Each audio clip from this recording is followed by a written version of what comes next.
இன்றைக்கி நம்ம சேனலில் கோதுமை புட்டும் அதுக்கு சைடு டிஷ்ஷாக ஒரு ஸ்பெஷல் சாம்பாரும் எப்படி செய்யுதுன்னு பார்க்கலாம். ஃபஸ்ட்டு சாம்பாருக்கு தேவையான பொருட்களை பார்க்கலாம். பாசிப்பருப்பு ஒரு 150 கிராம், ஒரு 5-6 பச்சை மிளகா, காரத்துக்கு இது மட்டும்தான், அதனால் நிறைய போட்டுக்கலாம். கொத்தமல்லி, ஒரு 10-15 சின்ன வெங்காயம், கருவேப்பிலை, 2 ஸ்பூன் புளித்தண்ணி, தேவையான அளவு உப்பு, மஞ்சத்தூள், கடுகு, பெருங்காயம், தேவையான அளவு எண்ணெய். இப்போ புட்டுக்கு தேவையான பொருட்கள்: கோதுமை மாவு 2 கப்பு, தேவையான அளவு உப்பு, ஒரு மூடி தேங்காய் துருவி வச்சுருக்கேன், தேவையான அளவு தண்ணீர். இப்போ பாசிப்பருப்பை மஞ்சத்தூள் மட்டும் போட்டு வேக வச்சுருக்கேன். இது கூட சின்ன வெங்காயம், பச்சை மிளகா, புளி தண்ணி, தேவையான அளவு உப்பு. இப்போ ஸ்டவ் ஆன் பண்ணி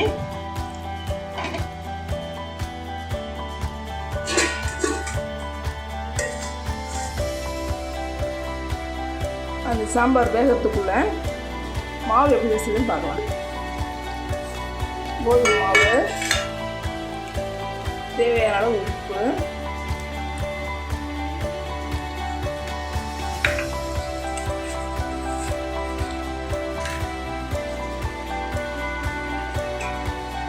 தண்ணியை ஊற்றாமல் தெளித்து ஊற்றலாம்.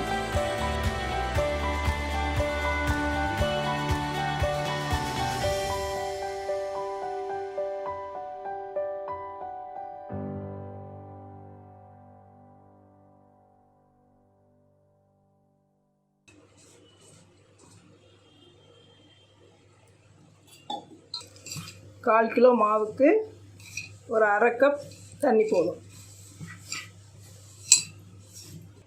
இது உதிரியாகவும் இருக்கணும், ஈரப்பதமாகவும் இருக்கணும்.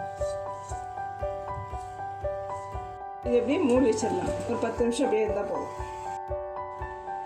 இப்போ இந்த புட்டு களையத்தை எடுத்துட்டு இதில் 3/4 கப் தண்ணி ஊற்றினா போதும். அது கொதிக்க வைங்க. கொதிக்கிறதுக்குள்ள புட்டு எப்படி ஃபில் பண்ணுறதுன்னு பார்க்கலாம்.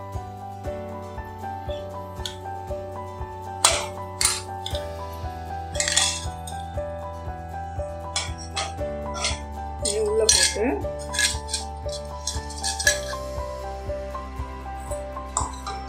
ஃபஸ்ட்டு கொஞ்சம் தேங்காய், அப்புறம் ஒரு கை மாவு, அப்புறம் கொஞ்சம் தேங்காய்,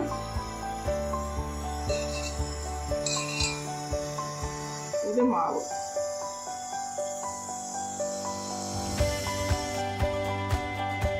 எல்லாம் பெரிய குழாயாக இருந்தால் 3 புட்டு போடலாம். ஃபுல்லாக நிரப்ப வேண்டாம், கொஞ்சம் கேப் போட்டுக்கோங்க. இது தண்ணி கொதிச்சுட்டு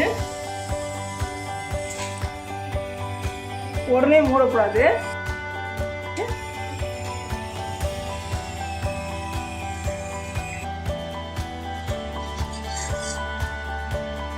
சாம்பார் நல்லா கொதிச்சுட்டு ஸ்டவ் ஆன் பண்ணி தாளிக்கிற தண்ணி வச்சு எல்லாம் சூடாகும்.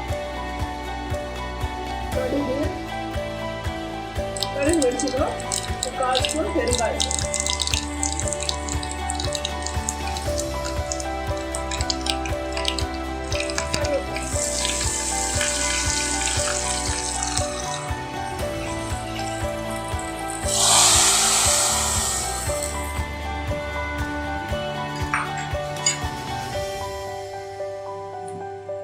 கடைசியாக கொத்தமல்லி. குழம்பு ரெடி ஆயிடுச்சு. ஸ்டவ் ஆஃப் பண்ணி க்ளோஸ் பண்ணிக்கலாம். இப்போ போட்டு மேலே லேசாக ஆவி வர ஆரம்பிச்சதுக்கப்புறம் இப்போ மூடி போட்டு மூடிடுங்க. ஒரு 3 நிமிஷத்தில் வெந்துடும். இப்போ இது எடுத்துக்கலாம்.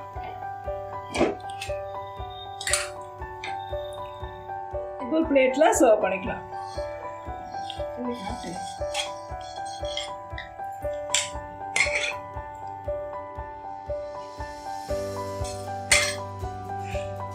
புட்டும் பாசிப்பருப்பு சாம்பாரும் ரெடி. செஞ்சு பாருங்கள், சாப்பிட்டு பாருங்கள். பிடிச்சிருந்தா லைக் பண்ணுங்கள், ஷேர் பண்ணுங்கள், சப்ஸ்கிரைப் பண்ணுங்கள்.